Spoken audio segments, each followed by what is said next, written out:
Estamos celebrando en este día la memoria de San Pablo de la Cruz. En la forma extraordinaria del rito romano se celebra este santo del siglo XVIII, fundador de los pasionistas.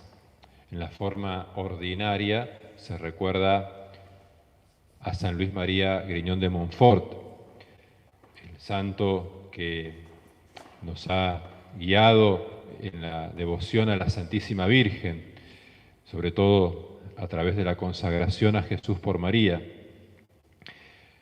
Las lecturas de este día nos muestran cómo el Señor resucitado se hace para nosotros buena noticia, evangelio, mensaje salvífico.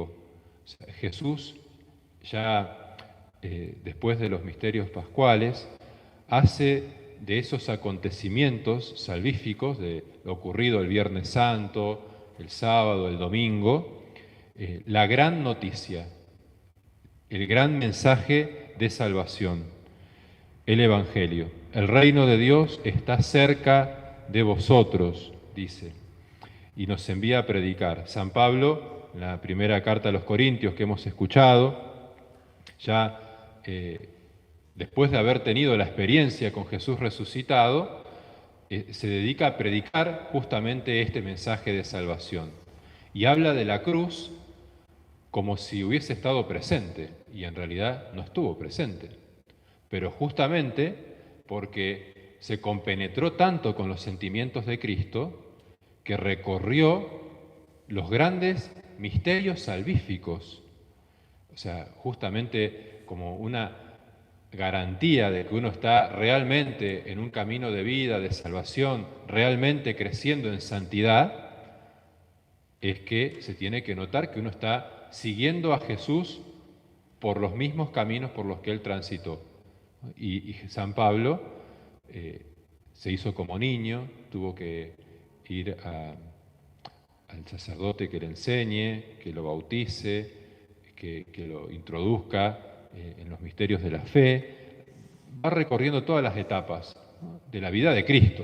Se identificó con Cristo. No soy yo el que vivo, es Cristo quien vive en mí, ¿no?, dice el apóstol.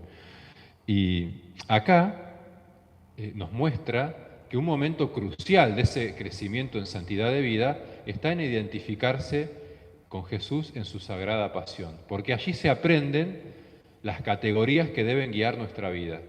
La lógica del cristiano es la lógica de la cruz. Por eso en estos días pascuales la Iglesia vuelve a retomar las grandes lecciones de la cruz, porque allí está la lógica de esa vida nueva, de una persona que ha muerto y resucitado con Cristo. Se debe guiar no ya con sus categorías personales, no con las categorías del mundo, sino con las categorías propias de quien ha descubierto la sabiduría de Dios en la cruz. Por eso el apóstol habla con términos tan fuertes acerca de esta sabiduría. La locura de Dios es más sabia que la sabiduría de los hombres, y la debilidad de Dios es más fuerte que la fortaleza de los hombres. Allí, en esta predicación, también San Pablo de la Cruz encontró el programa de su vida. Por eso también la Iglesia elige estos textos, ¿no? Él vio que la cruz no es solamente el recuerdo de algo que ocurrió un Viernes Santo o un signo de muerte, de fracaso, sino al contrario.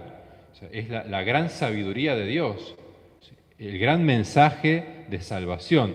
El mundo no entiende esto, le parece una necedad, como la máxima debilidad colgada en la cruz puede llegar a ser la gran fortaleza de los hombres. No entiende eso, ¿no? No entiende. Pero a la luz de la fe, cuando uno se deja guiar por el Espíritu Santo, comprende que allí hay un gran misterio. Nosotros predicamos a un Cristo crucificado, dice el apóstol. O sea, no un Cristo sin cruz, no un Cristo que nos proponga una vida así light, una vida fácil, una vida cómoda, una vida para no desentonar con el estilo del mundo. No, ese Cristo no es el verdadero Cristo, ¿no? Jesucristo nos enseña esta ciencia divina que se aprende en la identificación con Él. Entonces, aquí aprendemos lo que dice el Evangelio, ¿no? El reino de Dios está muy cerca de vosotros. El reino de Dios tiene estas características. El rey de ese reino al cual nosotros seguimos reina desde la cruz. Su fuerza, su omnipotencia, la majestad de su realeza divina se puede contemplar allí en la cruz. No es la fuerza de la violencia, no es la fuerza de los negociados o de la corrupción, como el mundo ejerce su fuerza, ¿no? Que la presión de los que tienen más o los que tienen menos, o la presión de los avivados que buscan sacar ventaja. No es esa la lógica de Jesucristo. Allí el reino de Jesús tiene estas características. Nada de espectacular. Jesús, como rey, nace en la pobreza de Belén, que es la misma pobreza de la cruz. Aquí a los apóstoles y a estos 72 que elige, les dice que los envía a llevar adelante una misión más que humana, a evangelizar el mundo entero, y le dice que no lleven nada para el camino. O sea, parece una contradicción, ¿no? Pero es la misma lógica de la cruz. O sea, el Evangelio no va a penetrar en los corazones de las personas por la elocuencia humana, ¿sí? Por la capacidad de convencimiento que tenga un predicador, o la capacidad de cautivar, o por los recursos humanos o técnicos. No, es la fuerza misteriosa de la cruz la que conquista los corazones. Por eso dice, vayan a llevar adelante esa misión, pero no lleven nada. O sea, su fortaleza va a estar en la unión conmigo, ¿no? Con Cristo, la unión con el Señor. Ese es el estilo de Jesús. Entonces, pensemos que los apóstoles conquistaron el mundo entero, o sea, con la sencillez de transmitir la fuerza del Evangelio. O sea, no tenían nada de los aparatos y de los recursos que nosotros hoy necesitamos para comunicarnos y para demás. No lo tenían y sin embargo llevaron adelante una misión grandiosa. No es que no sean importantes esos recursos materiales, pero no tenemos que poner la fuerza en eso, ¿no? Sino la fuerza interior, la fuerza de la caridad ardiendo en nuestros corazones. Y fíjense, hablando de estos 72 que Jesús eligió para ayudar a los apóstoles a llevar adelante esta misión salvífica,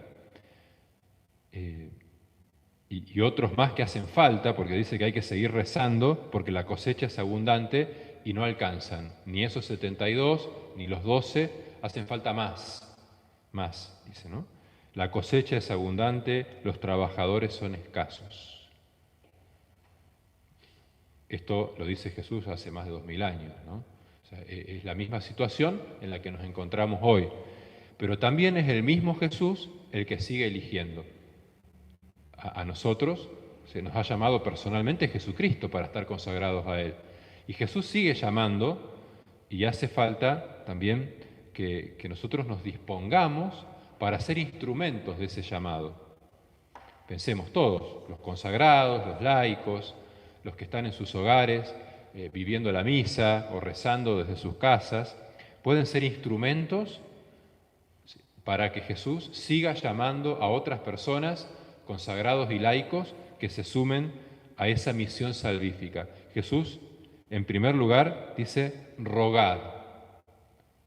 Es un imperativo, es un mandato que nos da el Señor. Tenemos que rezar para que haya más vocaciones sacerdotales, religiosas y también laicos comprometidos en la predicación, en la evangelización. Rogad. Pensemos esto aplicado particularmente a un sacerdote, a un religioso. Estamos aquí en una casa de formación. Un sacerdote o un religioso está hecho de las oraciones de los fieles. de las oraciones de tantas personas que nos sostienen, que están en el origen de ese llamado. Hemos descubierto el llamado de Dios gracias a alguien que ha rezado por nosotros, ¿sí? A alguien que nos sigue sosteniendo con su oración. También le debemos la santa perseverancia en el servicio del Señor. Por eso tenemos que rezar unos por otros, pero también encomendarnos muy humildemente a las oraciones de tantas personas que desde sus lugares y desde su lecho de enfermo o de su soledad nos sostienen con la oración. Entonces pidámosle a la Virgen Santísima, nuestra Madre, que nos ayude a recorrer el camino de Jesús como lo hizo también San Pablo de la Cruz.